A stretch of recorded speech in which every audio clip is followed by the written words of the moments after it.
This is a meeting of the Mobile City Council Public Service Committee. There's two members that are present. Mr. Joel Daves sits on that committee. I am the chair of that committee. Corey Penn is absent. We also have present Ms. Gina Gregory, who is Vice President of City Council. We have Mr. William Carroll, who sits on the City Council. We have President C.J. Small. We also have the City Council Attorney, Edgar Walsh here, the City Clerk. Lisa Lambert is here. We also have in attendance Mobile County Commissioner Connie Hudson. Good to see you, Commissioner. Thank you for sitting in. We have members of the City Administration with the Resiliency Officer. We have the City Attorney. We have the Planning Commission Attorney.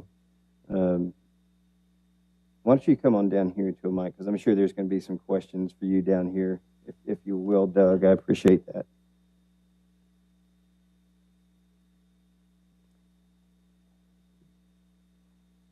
Online, we have a Mr.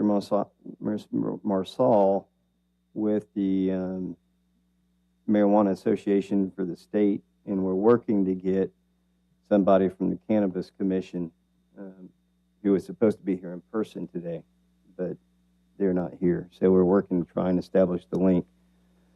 The purpose of this meeting is very simple.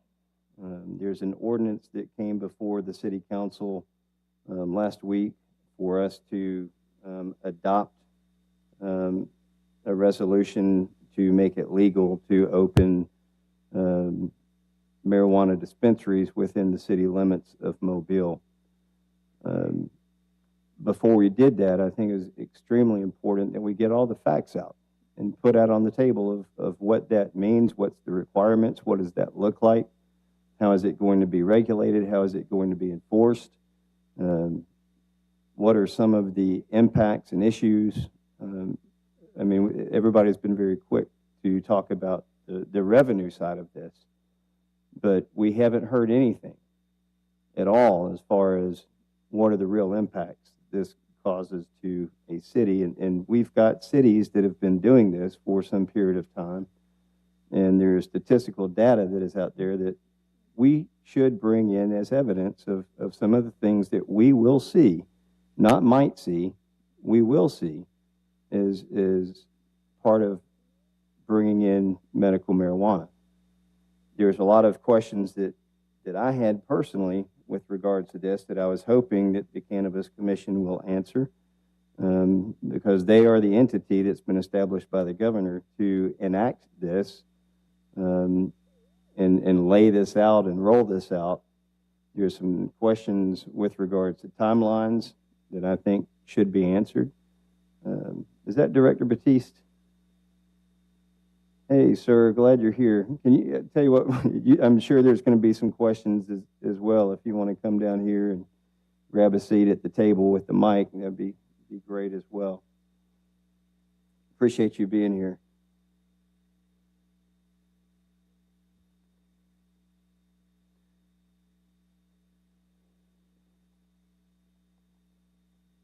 So while we're waiting on the Cannabis Commission individual to get linked in, Mr. Marsal, if you're there, could you sort of give us what your role and function is with regards to medical cannabis in the state, and lay out what your background is and what your vision is for this, please? Thank you. Again, my name is Sam Marsal, and I am Director of Membership and Business Development for the Alabama Medical Cannabis Association. We are an advocacy group here in Alabama to work with everybody in all aspects of licensees that are here in the medical cannabis business here in Alabama. And what's your background professionally? Is that relevant to this conversation? Well, I'm curious, do you have a medical background or? Well, as Director of Membership and Business Development, I have a business and background. I have worked in media advertising and marketing. I've worked in corporate sales and corporate management. I've worked in corporate retail. So I'm not a medical person, and my title does not reflect that. Okay. And what's your vision for medical marijuana in the state? How do you mean a vision? Where do you envision seeing this go with regards to medical marijuana in the state and the city? What does that look like in your mind? You know, the best I can do is go off of our poll that was released a few weeks ago. No, the state of Alabama has passed this.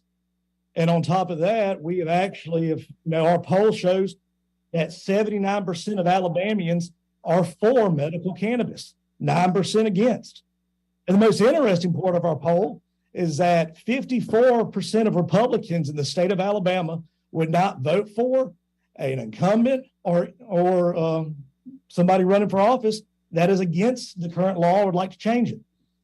So just from our poll numbers that were done by an outside source, we're just standing here. Alabama wants this. And as my job is Director of Membership and Business Development, I'm here to work with all aspects of people that are in the industry here in Alabama.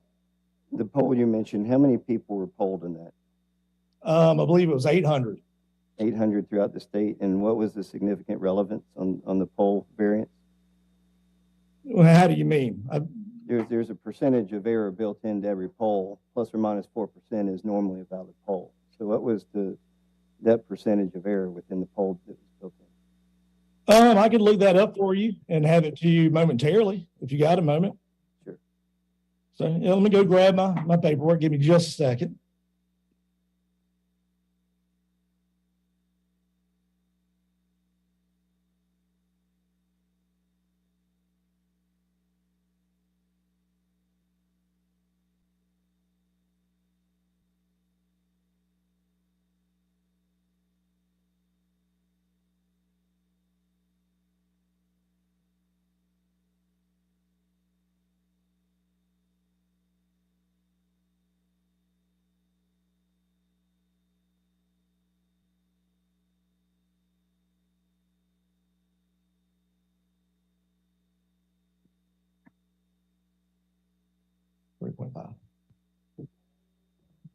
Go ahead, sir.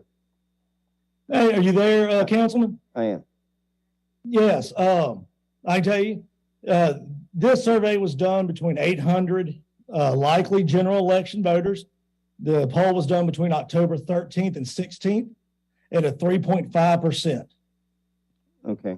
And do you know how many of those polled were from Mobile? I do not.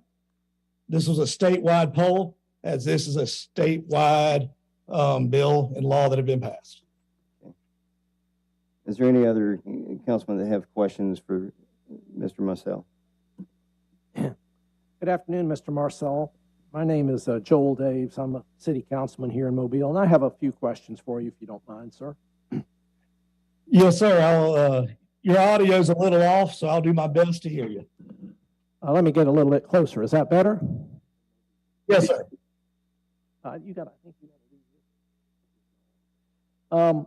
Mr. Marcel, I wonder if you would take a few minutes to take us through the legislative history of this act, which the legislature passed, and when it was proposed, and how it was handled in the legislature. Were there committee meetings, that kind of thing? I would defer that to somebody from the commission, as that I've only been with the association since October, and we had our announcement of being made this past year. So anything that would be a history of the legislation behind this can be easily found through the commission's website and also in the bill. So I'm going to defer to them once they get onto the call. So you were not involved in helping this get through the legislature? No, sir, I was not. Are you familiar with the law itself? Yes, sir, I am. Well, let me ask you a few questions. Go ahead.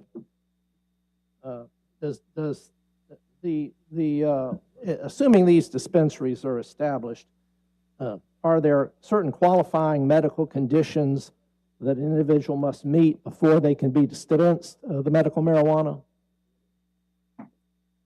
From what the bill says, a dispensary, there is already guidelines set in place for where, for instances, they cannot be built within a certain distance of a school or any type of that facility. Also, anybody running that's going for a dispensary, which would fall into the dispensary licenses, and then also into the integrated licensees, would be they must have their physical address already established along with GPS coordinates before they turn in their application due at the end of December. Okay, thank you very much, sir. You're very welcome.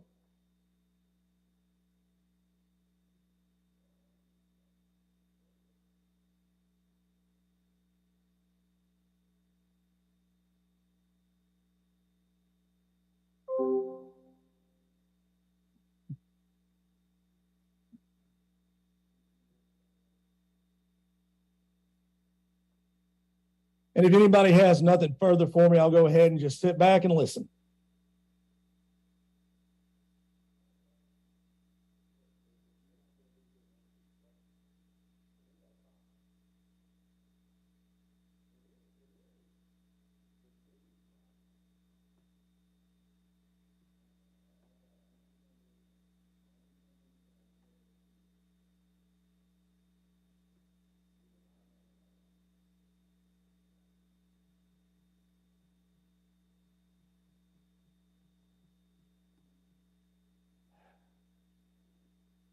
Well, I've got a slew of questions with no answers. Is there anybody here that can speak on behalf of executing this regulation and these policies have been passed by state legislators?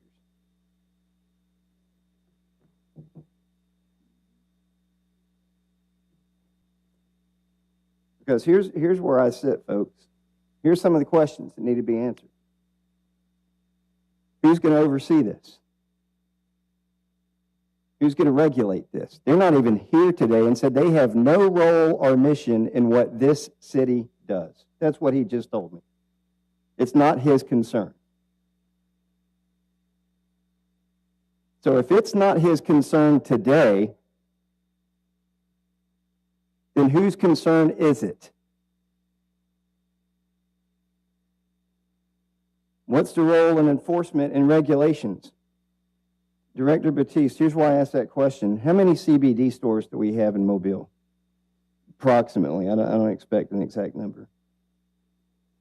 I have no idea. I've never kind of researched that number. 50, 75. There's probably 40 in my district. I'd be guessing if I threw a number out there. So who oversees those today? Who's doing the checks on THC levels with the products that they sell?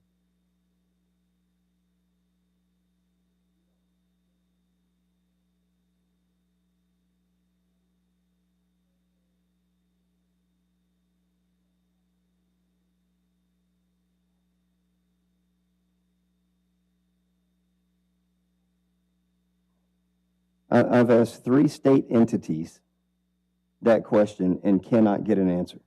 But yet this is going to be extremely regulated and extremely enforced. We have had these CBD stores in our city since 2015, and I can't even find out who regulates them.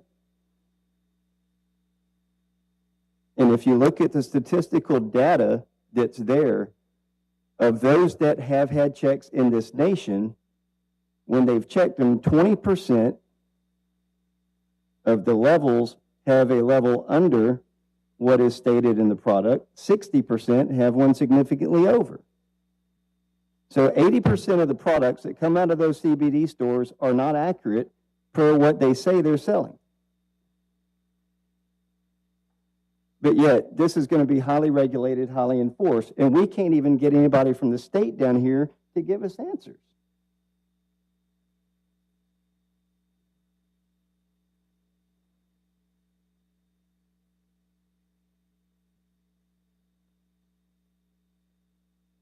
Director Batiste, have you had any officers that have tested hot with your analysis for marijuana that has supposedly come from them taking any of the CBD products to include the new Delta 8 variant? Not to my knowledge. Okay. I talked to Sam Cochran today. He's had 3. I talked to Chief Prime today. He has had at least 1 that tested hot for THC. But yet, I don't even know who oversees this in our city. What's your drug policy, Chief Batiste, for officers and firefighters in the city? When you say our What's your hiring policy and your policy for marijuana? we have a zero tolerance for marijuana. And why is that? One, it's an illegal drug.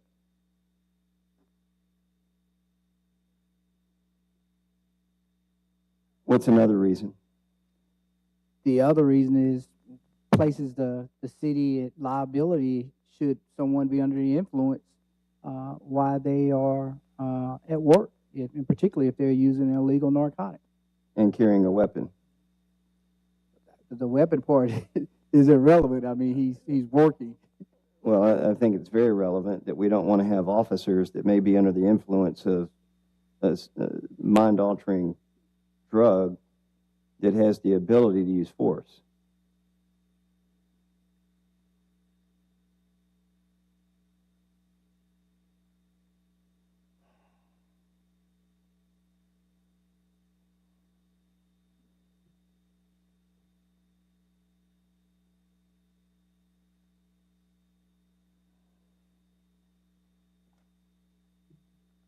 Folks, I don't know how to get answers. The only thing that I've heard is how much money this is going to bring into our city. We've got a facility set up in Foley that I've been told by one of the firms that spent about $20 million. And Mr. Marsal, you may be able to, who is Daniel Autry? Good afternoon. This is Daniel Autry. Yes, I'm with the Alabama Medical Cannabis Commission. Outstanding. Thank you for joining the meeting. You bet. All right. So, Mr. Autry, what is your mission as far as the Cannabis Commission's role, please? What is the Cannabis Commission's role? Yes. Our role is to carry out the Alabama's medical cannabis statute, and that means at this point to fulfill the desire of the legislature to ultimately issue licenses in a limited number of categories by June of 23. So To cultivate, to process, to transport, to test, and ultimately to dispense to qualified patients who have been certified by qualified physicians. okay, define that for me, please. What is defined as a qualified physician? How are y'all vetting the doctors that are issuing these cards? That actually is under the authority of the Alabama Board of Medical Examiners. So if they have, yes, sir. They go through training. They have a testing protocol, and ultimately the Board of Medical Examiners certifies those physicians. so do they have to be a qualified doctor to get that? Yes, sir. In good standing with I'm guessing the Alabama Medical Correct. Yes, sir. Association? Correct. Okay. And what's their guidelines on issuing medical cards? First of all, they would see patients, and the law prescribes qualifying conditions that a patient a must-have in order to be considered for that. Do you have a list of those conditions, an exhaustive list? Yes, I do. Hold on just a second. I can read those off to you. I want to make sure I don't miss them. Miss any of them. Okay. Autism, ASD, autism spectrum disorder, cancer-related ataxia, Crohn's disease, depression, epilepsy, or a condition causing seizures. This is right out of the statute.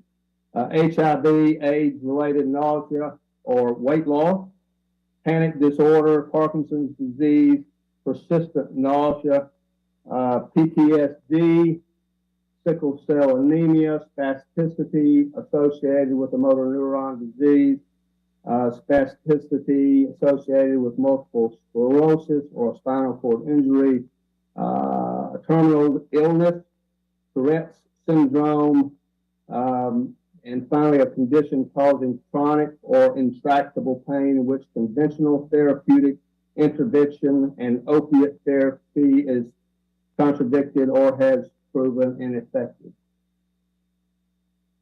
So if any pain doctor identifies a patient with chronic pain, they're able to get a medical ID card for medical cannabis.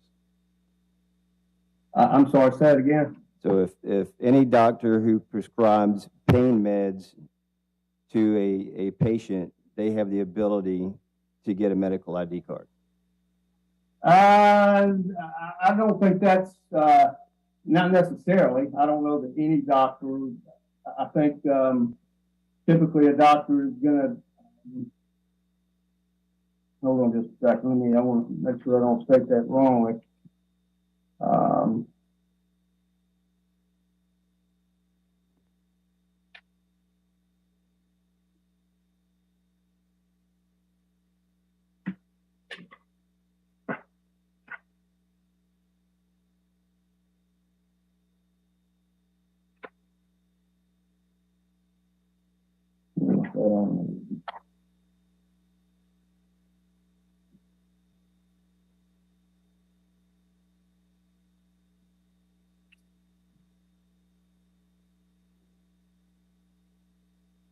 Okay.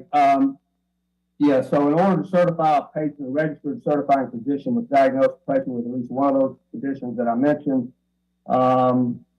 They got to or confirm that the patient has been medically diagnosed with at least one of those conditions. That's really not what I was looking for. Okay, I've been medically diagnosed with back pain and prescribed medicine for it, so I would, in essence, be able to get a medical ID card, correct? That's not necessarily correct. It's up to your physician. But it's based on my physician, correct? If that physician is qualified under the Alabama Board of Medical Examiners, correct?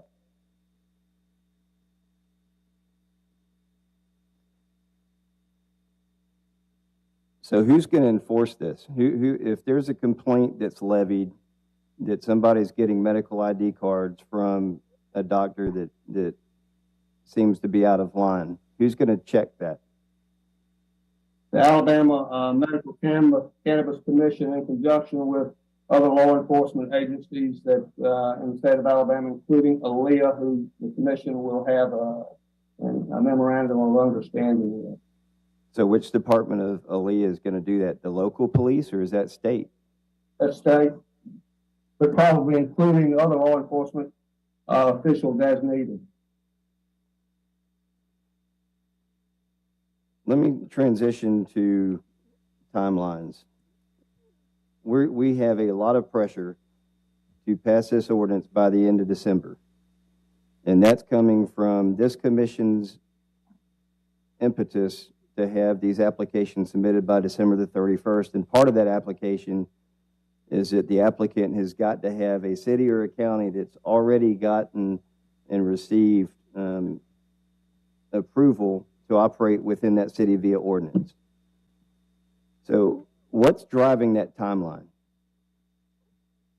Statute, because we've got to have it in line.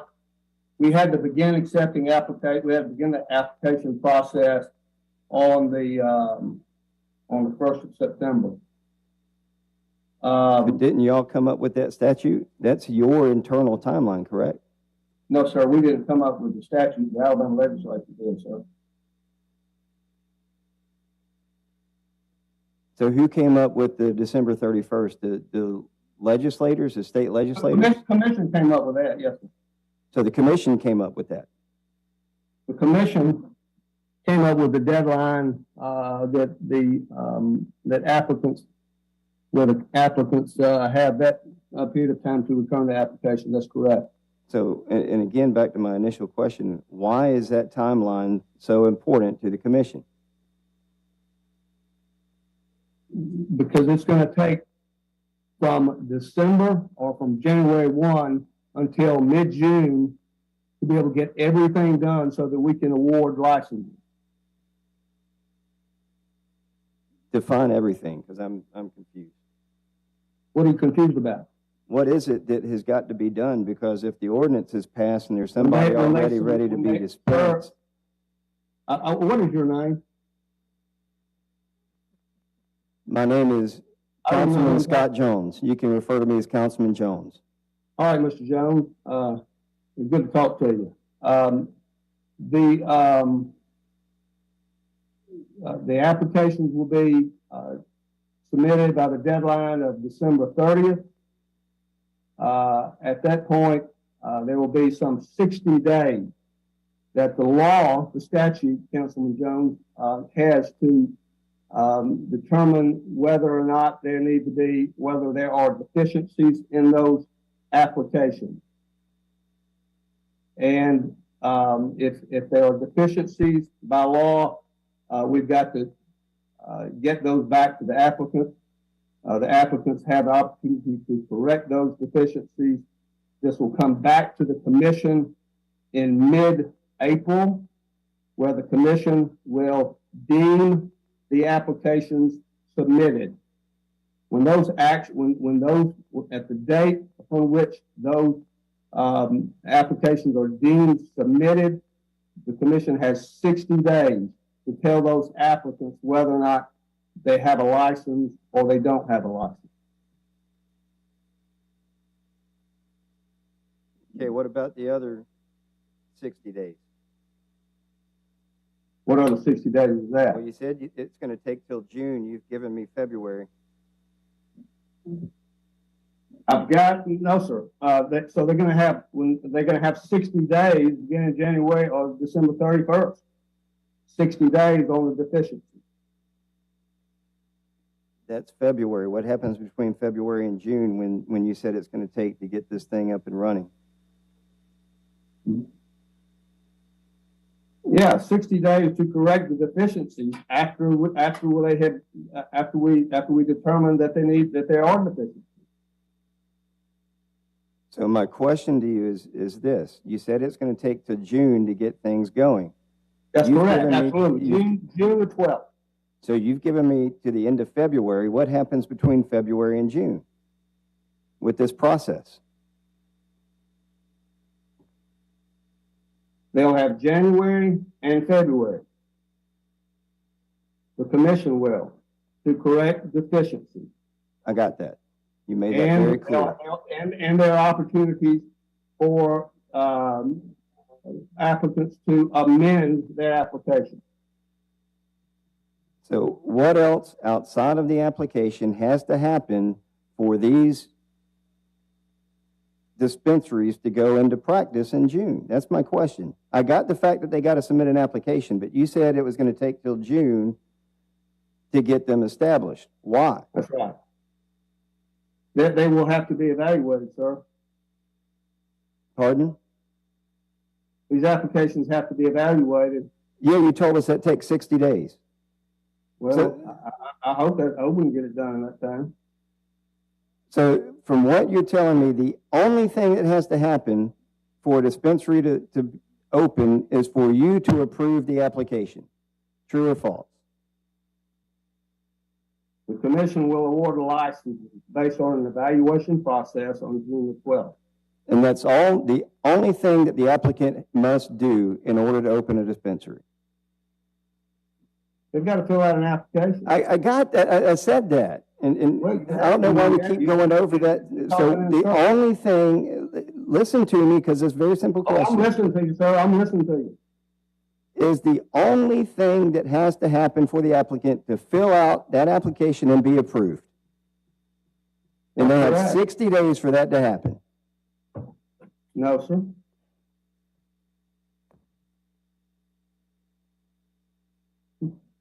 Did you not say that they have, the commission has January and February to approve or send it back if there's a problem? That's 60 days. Okay, I'm reading to you from our timeline that is posted in our rules and regulations. The deadline for original application filings is December the 30th. Tracking, we're all good there. Okay, then we've got also on December 30th, it's the deadline for amending applications that have been previously submitted. That has to be done by December 30th. Then you have, so then on February the 13th, deficiency notices go out on all applications that are deficient. Okay, So on March the 3rd, about a month after the 13th, we've got the deadline to propose applications, okay, without an extension. That's regarding deficient applications. March the 3rd is also the deadline to request an extension of time for proposed corrections based on extraordinary circumstances. Also on March the 3rd, we have the deadline to seek permission to amend an application due to extenuating circumstances. Okay, about 20 days later, on March the 24th, we've got a deadline to propose deficiency corrections under extraordinary circumstances. March the 24th is also the deadline to submit a proposed amended application based on extenuating circumstances. On April the 13th, again about 2 or 3 weeks later, the commission will meet, and the commission will, by vote, propose deficiency corrections formally accepted as submitted. Also on April the 13th is by vote of commission, extraordinary time deficiency correction request formally granted or denied. Also on April the 13th, the commission, as I've stated before, submitted deficiencies formally deemed corrected or not. And finally, no, that's not finally.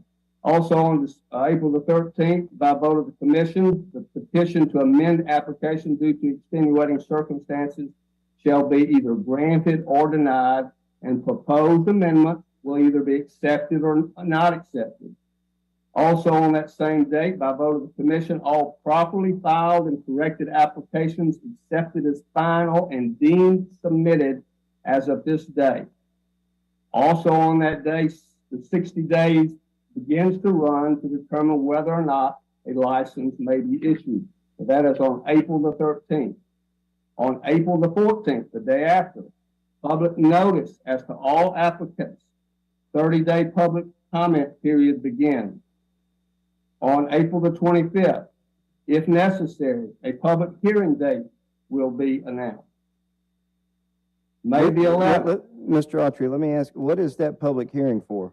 And who organizes a public hearing? What's the purpose of that public hearing?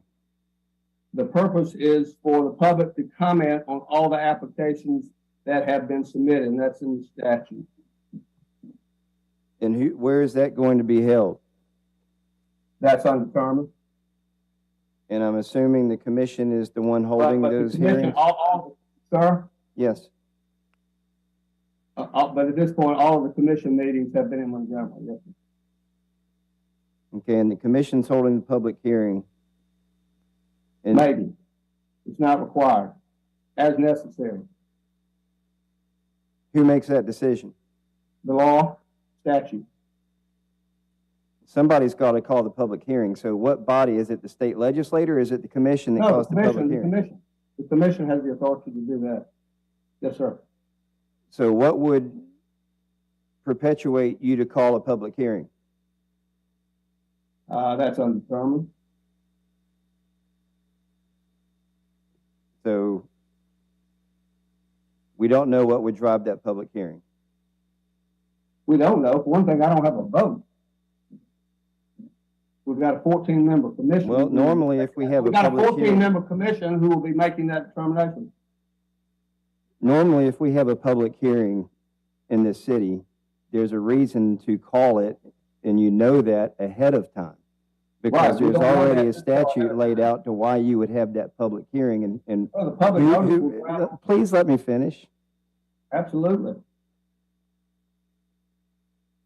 When I think about a public hearing from a city council perspective, the public need to know what information to request a public hearing for, what that process is, the timelines associated with that, where that public hearing must be advertised, and make sure that there's enough advertised time to hold that public meeting and who's going to be responsible for that public hearing. So where is that laid out in your statute?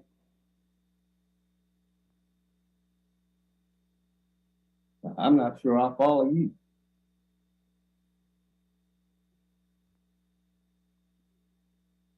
It's on the website.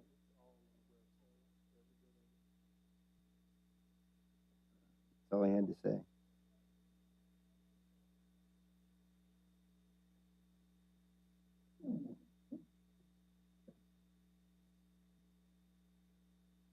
Maybe y'all should be on the commission. Y'all know more about this than I'm being told here.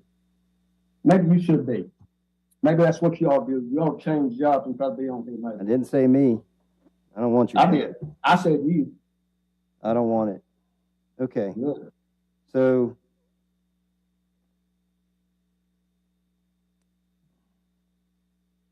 the only thing that this commission does then is approve applications and provide licenses. You said that. I didn't say that. I'm asking you the question. Now, that wasn't a question, but I will say this commission is will be a regulatory body once we have licenses. Yes. So who is going to enforce the regulations and the guidelines established for these dispensaries? That commission is in the realm of that responsibility is in the realm of the commission. So the commission is going to enforce this? You want me to say it a second time? Yep, please. I want to make sure it's absolutely clear and on the record. It's in the record in the statute, sir. That's where I get it from. It's not my word. I'm just asking the question, sir. You're the commissioner. Statute gives that responsibility to the commission to repeat. So if somebody is out of tolerance on, and somebody claims that they're not dispensing things as per the law and the regulation and the statutory guidance, then I call the commission as the city council representative, and y'all will come down and enforce the regulation. You would give us a call, yes. Okay. We'd welcome that. What does that look like? So I call you with a problem. What happens next? We, as I said, we will be in collaboration. We will be working with Aaliyah to make that happen. So what does that look like? I got so you know, I've got our public safety director, Chief Petit, sitting down here as well. So, you know, and I'm asking this question for a very simple reason, because I'm getting asked by my constituents who I owe an answer to Sure. before I pass an ordinance. And they're like, what does this look like? How's it going to be enforced? Because we've got a whole bunch of CBD shops in my district that I don't know if one time they've ever been inspected. And there's THC. I don't have responsibility over those. I know everybody's quick to pass the buck. I can't find anybody in the state to come down and inspect those.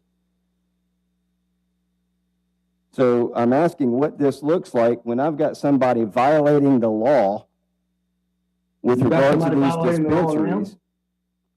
Pardon?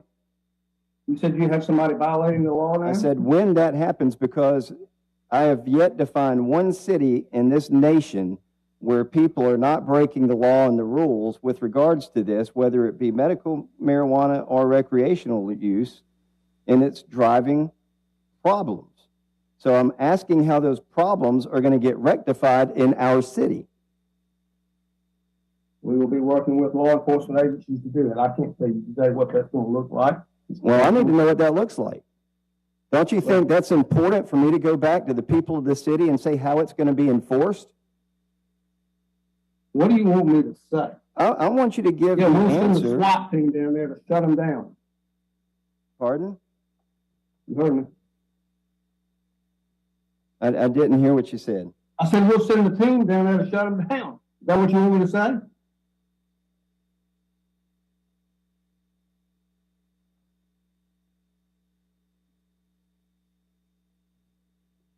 They will be investigated. They certainly will be deserving of due process like anyone else.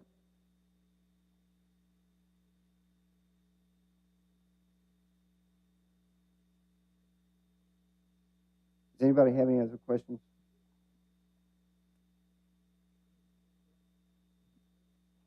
Mr. Autry, Yes, sir. this is Joel Daves. I'm another city council person down here. Good I have afternoon. some questions for you. First of all, I'd like to thank you very much for joining us today and being with us.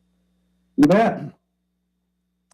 Now, I understand that, that we started down this road in June of 2019 when the Alabama Medical Cannabis Study Commission was formed. Is that correct? I wasn't around at that time, but I believe that is correct. I think they were established in 2019.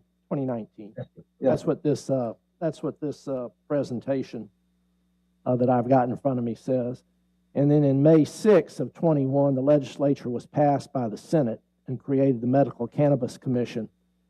And on May 17th of that year, Governor Ivey signed the legislation. Yes, sir. Yes, sir. In July of 21, 14 members of the commission were appointed. And are you a member of the commission? Pardon me? Are you a member of the commission? No, sir, I am not. What is your relationship with the commission? I'm assistant director. Assistant director. Okay, thank you very much. You're But welcome. in October of 21, a director and staff were hired. Is that correct? That's correct. Now, when I look at the commission members and what I have in front of me, I notice that among the commission members are an oncologist, a pediatrician, a pulmonologist, a neurologist, a biochemist, a pharmacist, a circuit judge, and also a special agent for ALEA. A pretty diverse group of commissioners you have there, Mr. Autry. Mm-hmm.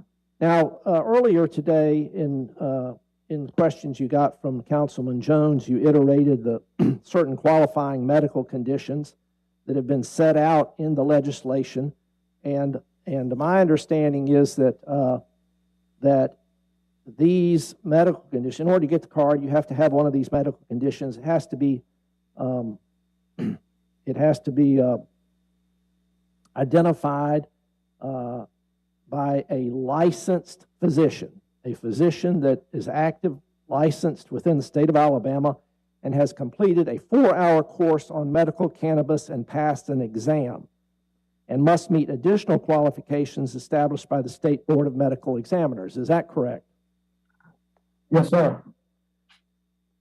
Now, let's talk a minute about products allowed, because I think there's been a lot of misinformation with respect to this. You broke up, sir.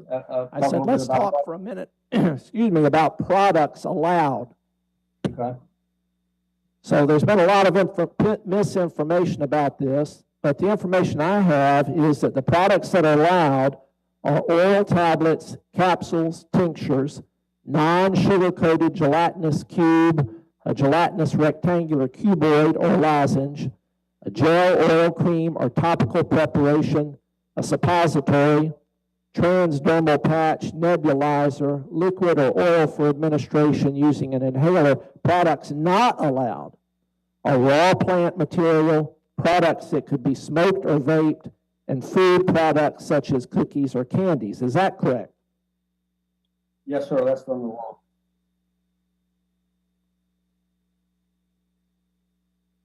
Yes, sir. Okay, thank you very much. You're welcome. All phases of the medical cannabis production will take place within Alabama's borders. Is that correct? What the law says, yes, sir, it requires that. And then each one of these steps, cultivator, processor, dispensary, secure transporter, state testing laboratory, and integrated facility will be controlled. Is that not correct? Yes, sir. Now, I also understand that there will be a number of other states have passed similar legislation. Is that correct?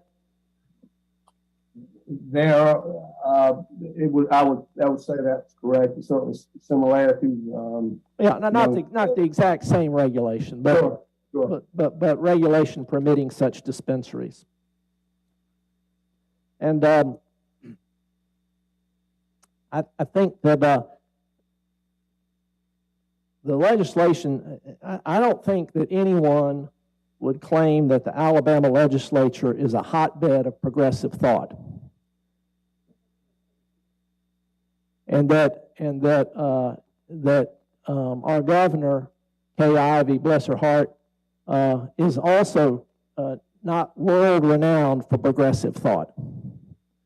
So I would think that this legislation had been very carefully considered, not only by the legislature, but by Governor Ivey before she signed it. Thank you very much, sir. Yes, sir, you're welcome. Any other questions? I just have one follow-up before we go to Ms. Carr. What percent of THC is going to be in these pills?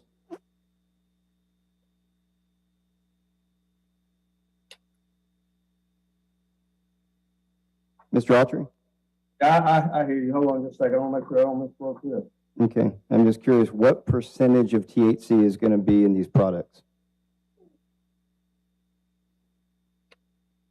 I'm trying to find it. I think it's up to 60 milligrams.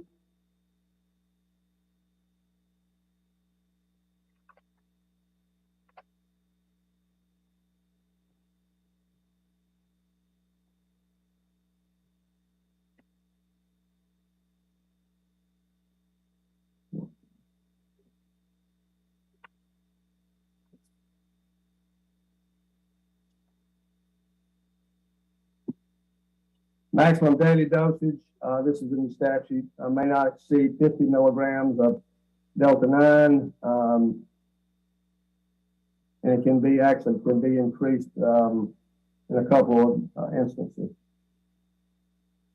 Does that level of THC have mind-altering drugs in it? Does that alter the psychological actions of an individual? I couldn't answer that. I wouldn't know. Well, we have a lot of doctors on this cannabis commission. Can we find that out, please? Because that seems pretty important to me.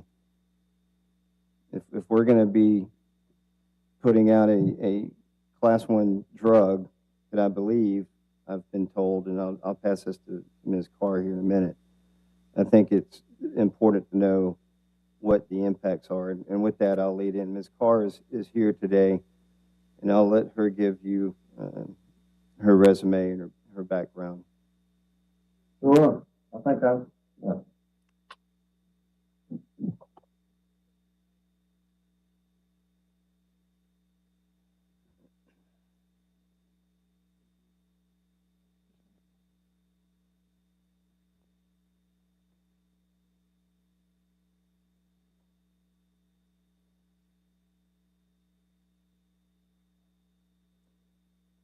All right, Ms. Carr is a board-certified nurse anesthetist from the Birmingham area, specializing in various forms of anesthesia and pain management. Ms. Carr has practiced in trauma, neurosurgery, orthopedics, vascular and general surgery. She's also been a guest lecturer at the graduate and doctorate level, teaching on biochemistry and pathophysiology of various organ systems.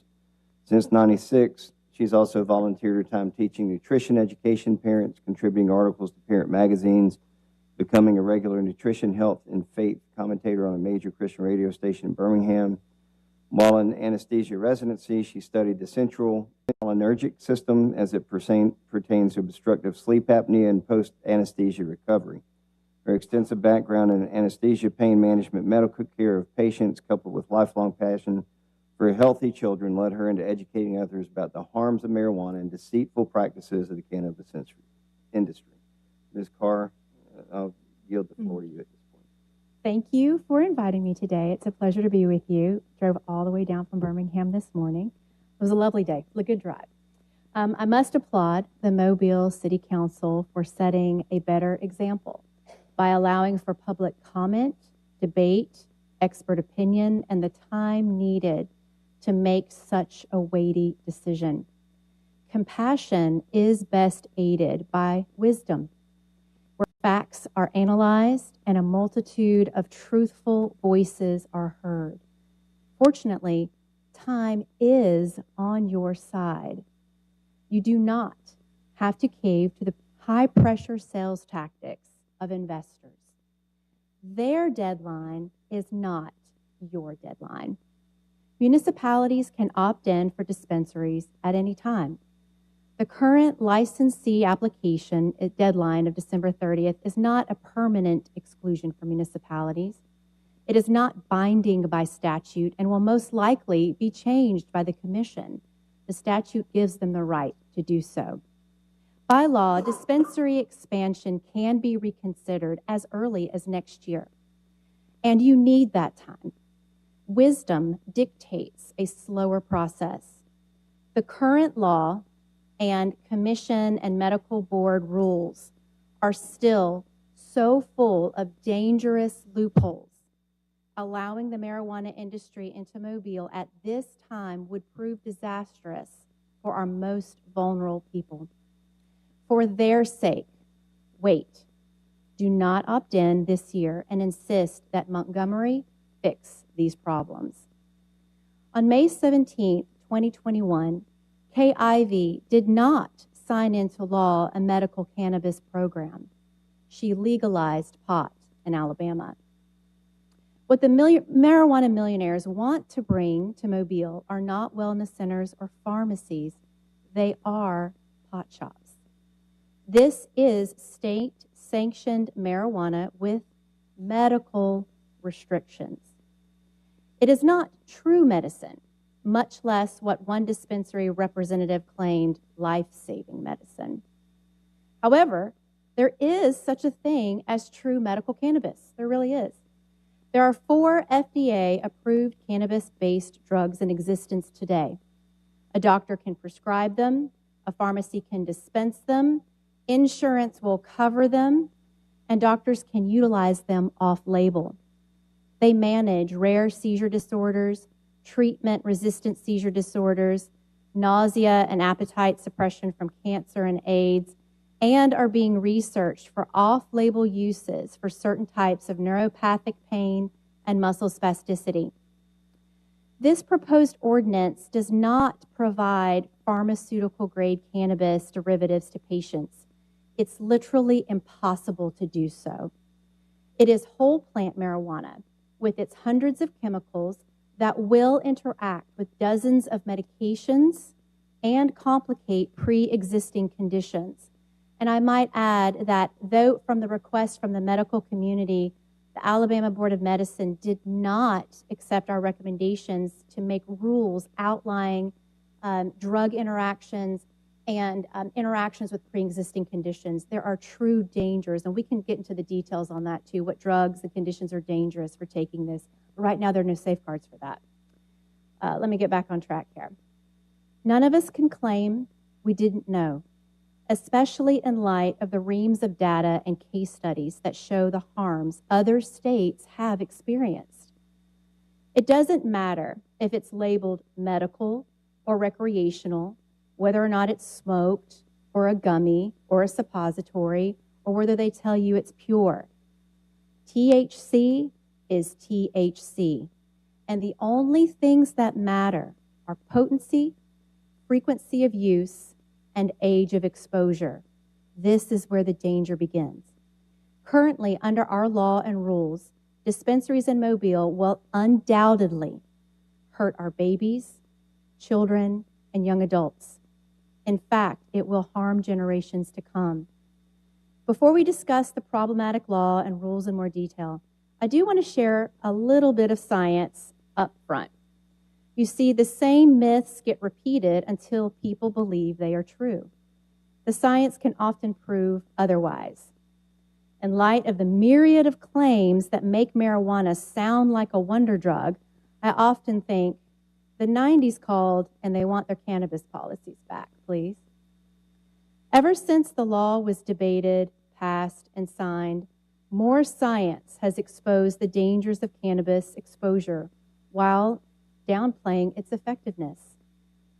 For example, 3 science points I'll start off with. The IASP, the International Academy on the Study of Pain, the major international academy studying pain, reported in 2021 that marijuana is not a recommended therapy for pain. Other than small cases of neuropathic pain issues, it simply doesn't work in the long run. In fact, extended use of marijuana will increase cravings for opioids, decrease pain tolerance, and result in higher rates of opioid addiction, abuse, and overdose. Those are the facts. I've even seen it in my anesthesia practice. Number 2, the autism connection. Researchers have observed that rates of autism rise in conjunction with each state's loosening marijuana laws. Now, the curious observations of correlation have grown into solid research in epigenetics, pointing to causality. With dispensaries in Mobile, you will see an increase in autism rates, children with behavioral problems, and lower IQs. Our law and rules simply do not provide for their protection. Number 3, cancer. Landmark studies published this year have concluded that all cannabis is carcinogenic, THC and CBD. They are called important community carcinogens, more than alcohol or tobacco. In fact, they corrupt the genes. We call that genotoxic. And it happens at the egg and sperm level. This creates a transgenerational risk of cancers into the next generation. With dispensaries in Mobile, there will be an increase in cancers, including pediatric cancers, especially AML. Cannabis is the best biological example of a generational curse. Now, whether or not you continue to hold opinions in favor of marijuana dispensaries, I can understand that. In fact, I could support a better program. I sympathize with your sympathy, I really do. But at the very least, we cannot abide easy access for children, exposure to the unborn, or harm to our future generations. I'm sure that is something upon which we can agree. For the sake of our future, let's get this right by facing facts, taking the time to debate, and demand from our leaders a much better law and rules. Thank you. Now, that was my opening statement. I am more than happy to discuss a variety of issues regarding this law, the rules, knowledge about cannabis. We've had several physicians that have wanted to come, but they told me, Christine, it's the Monday after Thanksgiving, in the middle of flu season. What am I going to do? So I do have a Zoom video prepared with Dr. Susan Ashby, who is a well-known, well-respected pediatrician in Mobile. There are also comments from Dr. Madeline Blanchard, who is a well-respected pediatric psychiatrist in Mobile. Comments from Dr. Shannon Stinson, an ER physician from the Mobile area, and we can have others. I did want to bring to your attention this textbook. It is called Cannabis and Medicine, an Evidence-Based Approach. It has over 11,000 citations. And a lot of times when people want to talk about facts or studies or, they heard this out there. what we might see are blog posts, or someone did a survey that included 12 people, and then they want to extrapolate that to saying that this must be fact. In order to make it into a textbook, this is going to be researched.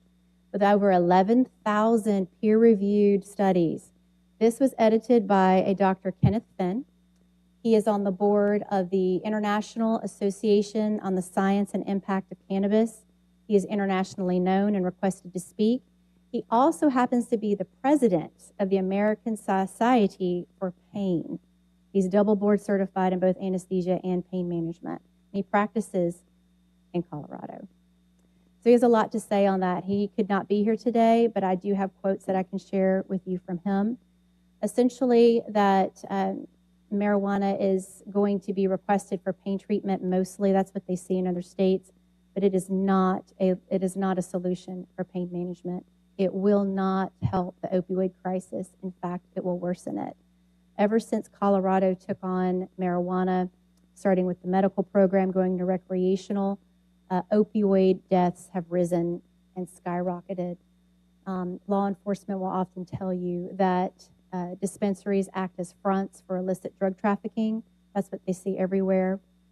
Another myth that can easily be dispelled is that if you legalize it and regulate it, then the illegal grows will go down, and that couldn't be further from the truth.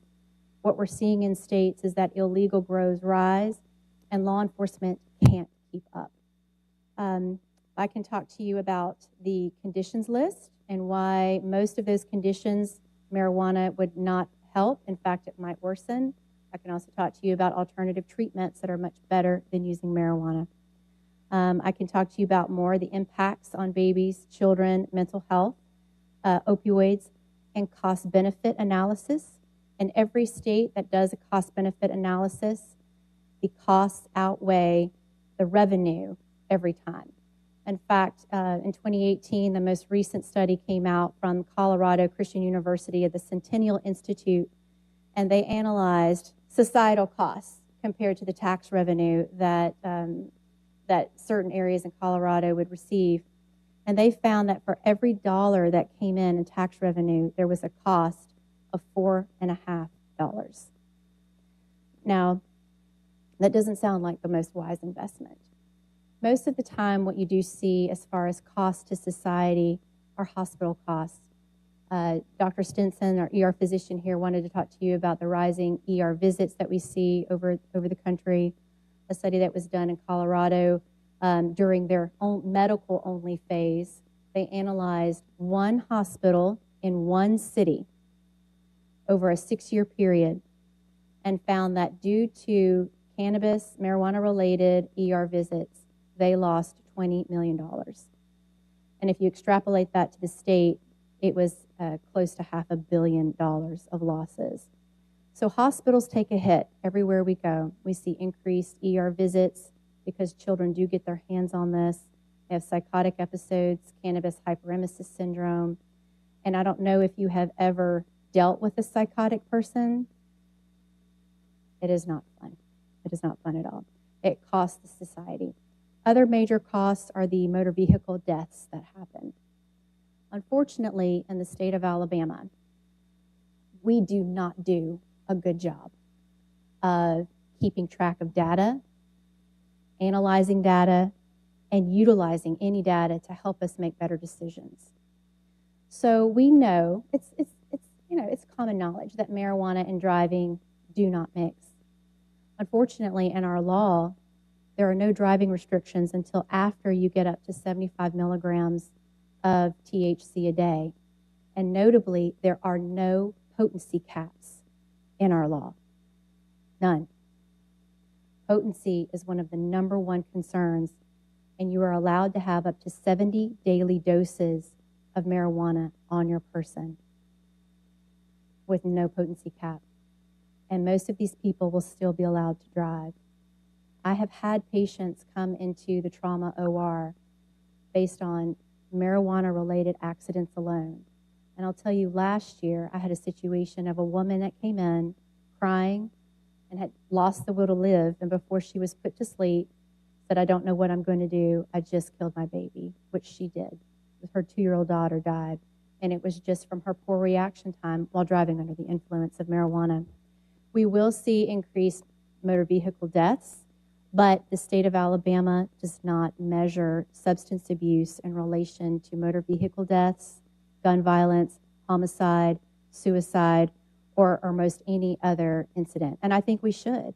I think we should tell the state of Alabama that we need to not only do toxicology screenings for THC, but for alcohol, for meth, for cocaine, and let's start comparing the data, right?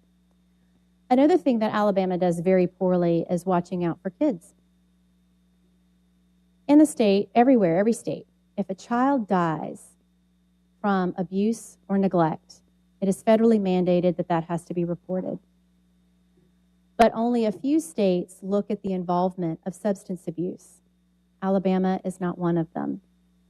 But what we have found in data coming from Florida, Texas, Minnesota, Michigan, and other states, that in cases of child deaths related to abuse or neglect, marijuana is the #1 substance involved. And it's shocking. I can show you the graph if we can pull that up there. In fact, the most recent was 2020 data that came out of Texas. Marijuana was way up there. It was #1. No substance was #2. Tied for 3 was alcohol and unknown. And then at the bottom were all of the other drugs you would think would be the cause of a child's death from abuse or neglect, like cocaine, meth, and they were way at the bottom. And that's what we're seeing in state after state that measures for it. But Alabama doesn't even measure for it. And we have so many other loopholes in the law that need to be addressed. I'll go ahead and stop. I know I could go on and on. Do you have any questions for me? Challenge me. Please ask anything that you would like.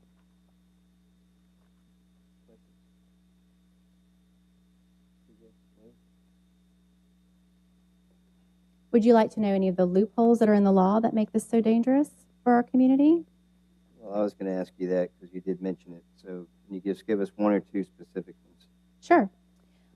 Right now, there are no provisions in the law or in the rules, albeit there is one statement in the medical board's kind of direction regarding the exposure of marijuana to babies.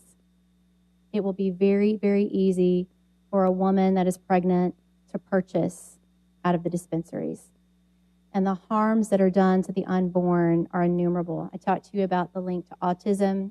We have studies showing behavioral problems, increased psychosis, lower IQs. In the letter from Dr. Blanchard to all of you, she talks about already in Mobile City schools, there is a violence problem in your schools. There are behavioral problems in your schools. She sees that as a psychiatrist, a pediatric psychiatrist. And it could be possible, were these children already exposed young? Were they exposed in the womb? Are they exposed now? But what we will see are continued problems with our children and future generations, because right now, any pregnant woman can get it, and we need to have a law change to make sure that our babies are protected. Another concerning part for our children is the caregiver provision. Have any of you read the caregiver provision in the law or in the rules currently? Kind of glanced over it. It's a lot of data, it is. So unfortunately, at this point in time, a caregiver, someone who will go purchase the marijuana and dispense it to a dependent, someone under 19 or incapable of doing that themselves. You have several different groups of caregivers. They can be the parent, the grandparent, a legal guardian, someone appointed by an attorney. They can also be someone that is in business for themselves, and they can have a set number of patients and be paid to do this. They don't have to have very many specific qualifications, and here's the kicker. They can also be users. Caregivers can also be qualified patients, meaning parents in the home can use the marijuana at the same time as they give this to their kids. You will see pot houses developing in your community. Because the conditions list is so long, that's another problem. Things like nobody in their right mind should ever give a cannabis card to someone with depression, anxiety, or PTSD, or some other of these conditions on the list. And my, let's say, family of 5, theoretically, it wouldn't be too hard for me to go get a cannabis card for depression. I've had that from time to time. I lost a little boy a few years ago. No one would blame me. I could get that card, have my 70 doses. My husband, he could also do that. I have a daughter with epilepsy. She doesn't need marijuana, but I could get a card to get that for her and find other conditions for our children. So theoretically, in our family of 5, with 70 daily doses per person, we could theoretically have 350 doses in our house at one time. That has to be changed before we move forward and bring this profit-driven business into your communities. Can you see that? We've got to make sure that that changes. And in approaching our conditions list, it is dangerous. No one should have marijuana when they have depression because of the suicidality that will increase. Many people that have depression may be on SSRIs, serotonin reuptake inhibitors. It is contraindicated with marijuana. If you have someone that is on an SSRI, like Prozac, and then someone gives them a card and they can go purchase marijuana, they are at very high risk for developing a deadly condition called serotonin syndrome, and it can kill them. If you have a heart patient that may be on Coumadin, and this cannabis doctor who used to work as an optometrist, and all he did was take this 4-hour class, the Coumadin will interact with the marijuana, and they can have prolonged bleeding time and end up with a stroke. That has happened in the past. There are so many different interactions, and that's another problem. They're not being accounted for. Ms. Carr, there's currently an approved use by the FDA of 3 different forms of cannabis that can be prescribed here in Mobile by doctors. Mm-hmm. Why hasn't this been approved by the FDA, and what's the difference?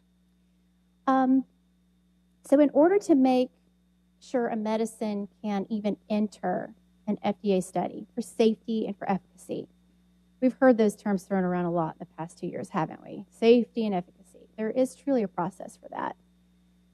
The FDA approved cannabis-based drugs. There are 4. Epidiolex, which is a pure CBD. Then we have Marinol, Syndrosesamet.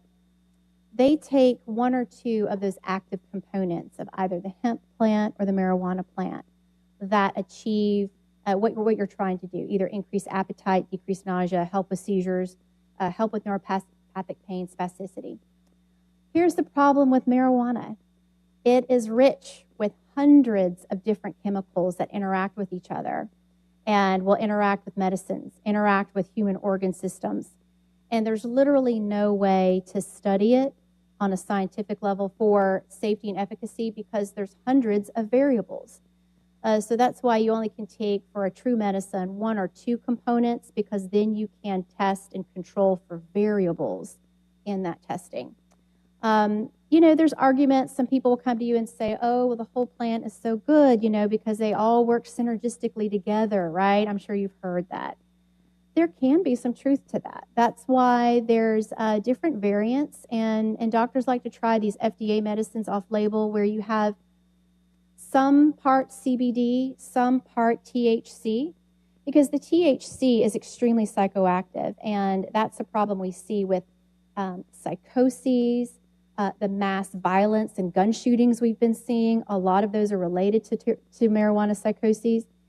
If you balance it with a little bit of CBD, you can sometimes attenuate the really harsh psychoactive problems that you have with THC. You just don't want, somebody in a dispensary advising you on how to do that. And that is the problem a lot. Dispensary workers aren't very well trained, and they end up being the one advising you medically. So did that kind of answer your question on why you have this different set from another? Thank you. I want to get into this peer-reviewed research because going through my own PhD work, I can find peer-reviewed articles on both sides. So to me, it's not finding a side to me, it's what do the statistics tell us from the history of those that have input these practices into their cities and into their states. So can you give us an idea of actual statistical data that you have for the Colorados, the Washingtons, the Floridas that have put this in, and what are the second and third order effects of a city that adopts this type of practice? Let's see here. So statistics, that could cover a lot. Let me see if I can. Let's look at crime rate, prison numbers, arrests, homelessness, mental health. Let me see here what I can pull up for you quickly. I have a really great memory, but it's not that great on all the statistics. But I can tell you, let's see here a few things. I can pull up.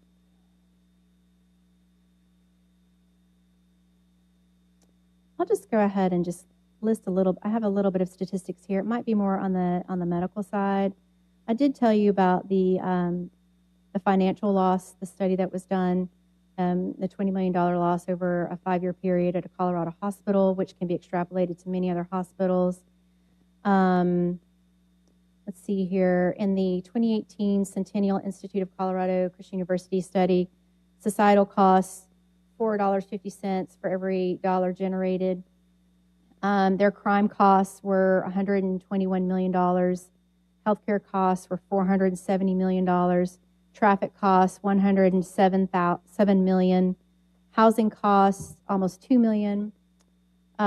Productivity losses were over $430 million in losses in just 1 year alone. So those are some statistics. Interesting. And we find this too. I know, Scott, you were asking Mr. Autry at the commission about regulation and inspection and enforcement. And on paper, the the commission, it can, look better than other states. But what we've seen historically is that nobody does a good job. The state of Oregon has often bragged and been very proud of how they run their programs. But in 2019, the Secretary of State completed a full audit, and it was shocking. They realized they were not able to they could only make it to 3% of their dispensaries. They could not make it to 10% of their growers. Their illegal grows were getting out of hand. And they actually said that in testing their samples of approved medical cannabis, that it was not reliable and their products were not fit for human consumption. And we tend to see this pattern in states across the country. And it is really, truly, with all due respect, the height of naivete to say, oh, but we can do it better. It's just the nature of the business because it is a profit pressure. And we can understand profit pressure, and we want to try and push back against that, dictating to your city what policies you follow. The UN actually has on list the state of California to be labeled a narco state, officially, an official narco state. Now, the process of becoming one begins first by local elected leaders caving to the pressures of profit from investors. Very soon you do find that these investors start to call the shots. They start to dictate the elections. It's going to change your city council makeup, your state legislature's makeup. It'll change your judges, your DAs, your prosecutors. But in California, they now have problems with county commissioners and city council members. They've seen this also in Colorado, New Mexico, and Oregon and Washington, where you, good people, are then under physical threat. And there have been cases where city council members are afraid for their own lives and afraid for the health and well-being and the lives of their own family members because of what is dictated by the marijuana industry. They also find in law enforcement that it goes hand in hand with foreign nationals that come in and do their illegal grows. They've had many, many problems in Oklahoma with Chinese nationals moving in. A good friend of mine in anesthesia was out there working there last year, and she said the real estate market is booming. There are a lot of Chinese nationals moving in for the marijuana industry, but they're most often illegal grows, and I'm sure you heard of last week 4 being executed at a marijuana farm. That is the nature of how this works. And out there in Oklahoma, the number one cause for their trauma calls now in the ERs and the ORs is marijuana, and usually motor vehicle accidents or violence. You interviewed Captain Tim Palmer, who's a 38-year sheriff in Colorado, and he recently moved to Mississippi. He talked briefly about, after passing cannabis, the increase in jail population, the rise in crime, et cetera. Could you take just a minute or so and talk about your interview with him and what specifically he saw with regards to the marijuana issues? Yes, and I have those videos recorded, and also with Dr. Susan Ashby, pediatrician. She would appreciate if you would watch her video as well. Scott, I'm sure you can get that to everybody. I also save them on some thumb drives if you want to take those with you with documentation. So Captain Tim Palmer, I met him last year, actually in Daphne Fairhope area. I was down here speaking to a group, warning them about what was coming. He spent 38 years serving in law enforcement in Colorado, and he ended up being a prison captain for Larimer County Jail. Once he retired, he got out, and he moved to Mississippi. And so he's on the border of Mississippi, Alabama, and he's just so concerned. He said, you folks have no idea what's about to hit you. So a few things that he did talk about was, especially when Colorado went full recreational, it got way worse, but it was already getting bad in the medical side. He said that actually the gummies are the worst because they take a little bit longer to hit your system, but they take a lot longer to get out. Metabolism of the gummies is different than smoking. Smoking is quick on, quick off. People will often stack their gummies. Teenagers will get those gummies and they'll cook them down and they'll do something called dabbing, where it's super high potency THC, and that's what really pushes the psychosis and schizophrenia that's happening within our young. Anybody says if no one should be exposed to any marijuana products under the age of 25, period. Bad for the brain. And so he saw that trend going with the gummies, with the edibles, the abuse that children and young people getting hooked on drugs. Homelessness, everywhere you go where you have any legalized form of marijuana, the homeless rate increases, even with your medical programs. And see, this medical program is so troublesome because the conditions list are so broad. You're going to have a lot of people on it, and there's just so few protections for children. That's the big thing. We've got to protect our kids. But you will see homelessness rise. And he said his patient population, prison populations increased, but what was more shocking were the type of prisoners that he had. They were more, I don't hear any water. They were more anxiety, violence, theft, just a different type of prison population. And that's one thing we hear a lot about is when this becomes legal, we're going to see a reduction in the arrest for marijuana because people won't need to go to jail over that. But what he saw, in fact, was it's these other violent type crimes that are associated with that, as well as opioid use, which I think you also, and I'll pass this out, but which increased significantly as well. I've heard a lot of, matter of fact, I got an email this morning from an individual who said, look, our forefathers smoked this, so there's no reason that we can't. I've heard that last week in the city council meeting. So why not go ahead and approve this and just let everybody do it? What's the difference between back in our forefathers' day and where we are now? Well, I'm no official historian, but that just doesn't, I'm sorry, with all due respect, that just doesn't make much sense. But what we do know is that the marijuana that was used let's say in the 60s, maybe even the 70s, THC potency was at about 3 to 4%. Now, these plants are hybridized where you're starting off with THC potencies in the 20s to 30s. Then when you process it and make it into a product, that potency level increases. And for the fact that our law does not have a potency cap, if you have 50 milligrams of 100% THC or something like that, that's very dangerous. And we will see increased psychoses and violence. Just in this last year alone, do you remember in the news the Waukesha Christmas parade massacre, the man that drove through and killed people in a Christmas parade? He was under the influence of marijuana psychosis. The horrible shooting in Uvalde, Texas, that boy was under the influence of marijuana psychosis.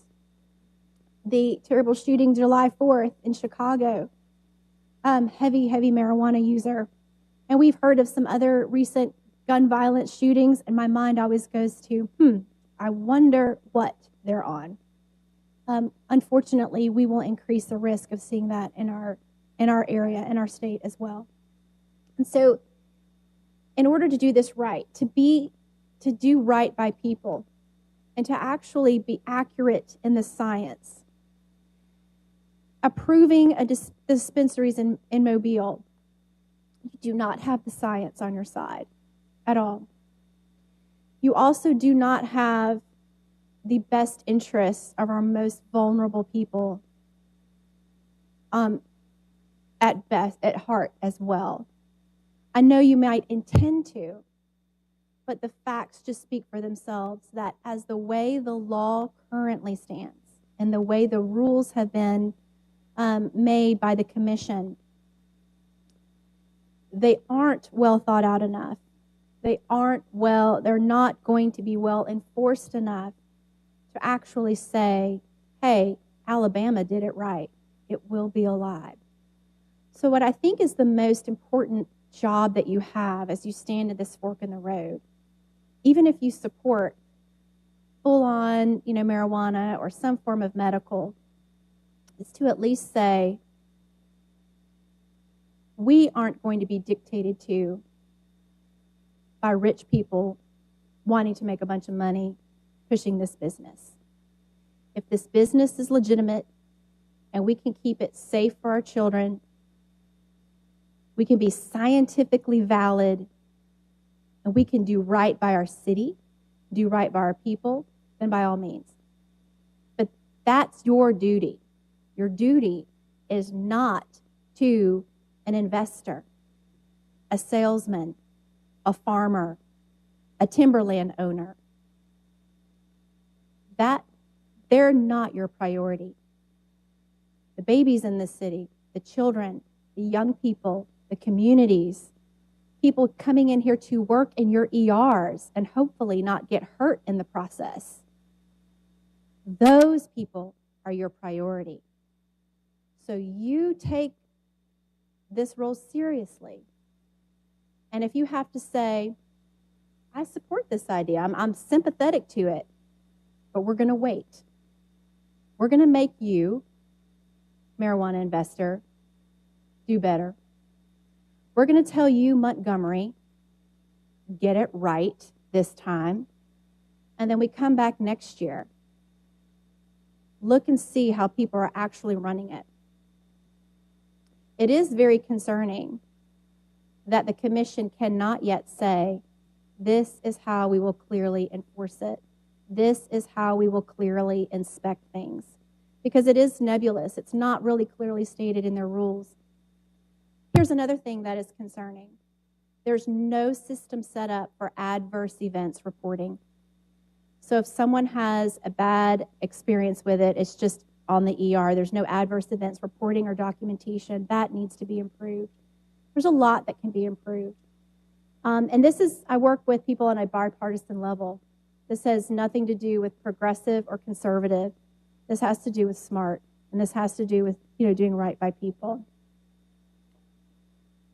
I've heard a lot of comments through email and others, and I was hoping Doug was going to walk back in because we also need to discuss the zoning piece of this. But before we get to that,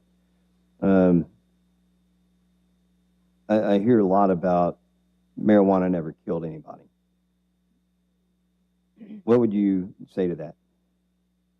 Well, no, marijuana can definitely kill, people. I told you about the risk of serotonin syndrome when they're on SSRIs, psychoses, suicide. In Colorado, marijuana is the #1 substance in completed teen suicide. There is a wonderful organization called Johnny's Ambassadors. It was started by a mother who lost her son. He was 19, he got his card, and within a year, he was dead. He developed a psychosis. He stopped using marijuana, but the psychosis didn't go away. It definitely kills people through motor vehicle accidents. It kills people through gun violence or other types of violence. There's a long list of violent psychotic episodes where mothers have murdered their children, where husbands have snapped and murdered several people. The mass shootings that you see on TV. And cannabis, marijuana can also cause heart attack. It can also cause stroke. It can cause vaso-occlusive disease. Studies have shown that people who regularly expose themselves to THC have higher hospitalization rates. They also have a lower life expectancy. So not only are you're harming your own life, you're having a lower life expectancy, you're more likely to utilize the hospital system and be hospitalized, increased costs. As I mentioned earlier, you will have genotoxic changes and pass these cancerous risks onto your children. And the last I checked, cancer can kill. And if you have genetic changes causing cancer by frequent use of THC to even CBD, that does kill. Any other questions? There's only 3 of us left up here. I hope I didn't make them mad. No, you didn't. I tried to be as nice as I could. Corey, I see you online. Did you have any comments you wanted to make or questions to ask? No, y'all asked all the questions that I was thinking about. So it was a lot of great information given. Thank you. You're welcome, Mr. Penn. I hope it wasn't too overwhelming. I just ask you all to really seriously consider time and not rush this and hold their feet to the fire and just wait. And I'll be happy to talk with you at any time. Doctors Ashby and Blanchard, they are practicing, and Stinson, they are practicing physicians in the Mobile area. They would like me to pass their information on to you. They are more than happy to talk with you, should you like to ask them personally. Scott, I think you're giving them their letters. They could be here today. They've already been passed out. Yes, and even Dr. Finn, who is world known, he is happy to talk with you as well. He just happens to be in Hawaii at the moment. So you can also get him on the line. I just ask that you really take your time to realize the serious nature of this and protect our most vulnerable, and wait and vote no on opting in. Thanks so much for coming down and Thank giving you us for more. having me. Appreciate it. The one thing I was going to ask Doug, and I actually asked him before this meeting, just so we all know and so it's on the record, with regards to zoning and what the UDC states with regards to these dispensaries, they'll be treated like any other pharmacy. So CVS or whatever, if they're in your neighborhood, these will be in your neighborhood as well. So there's no extra consideration. They're given the same consideration unless we write it into the ordinance that it's specifically not allowed in whatever area. Then by UDC code, they are allowed within our districts and any place that those are. So again, the churches and the schools, there's 1,000-foot off limits area. Yeah. So, Mr. Marsall, Mr. Autry, any final comments from you? Councilor Jones, none for me. Thank you. Thanks, and thank you all for both dialing in. Hopefully we can get you here in person one day soon. And there's a lot more questions, and as we go through this process, I know my constituents at least would like to have a better feel for how this will all play out. There's still a lot of questions. You can read the law, you can read the legislation, but as we've seen, and again, this is why I use the CBD shops, there's laws and regulations there just like this, but if you don't enforce it, if you don't follow it, then it doesn't do any good. And the risks and the hazards that exist from this have been laid out very clearly. So thank you for your time. Thank everybody for coming. Pending any questions, this concludes the Public Service Committee meeting.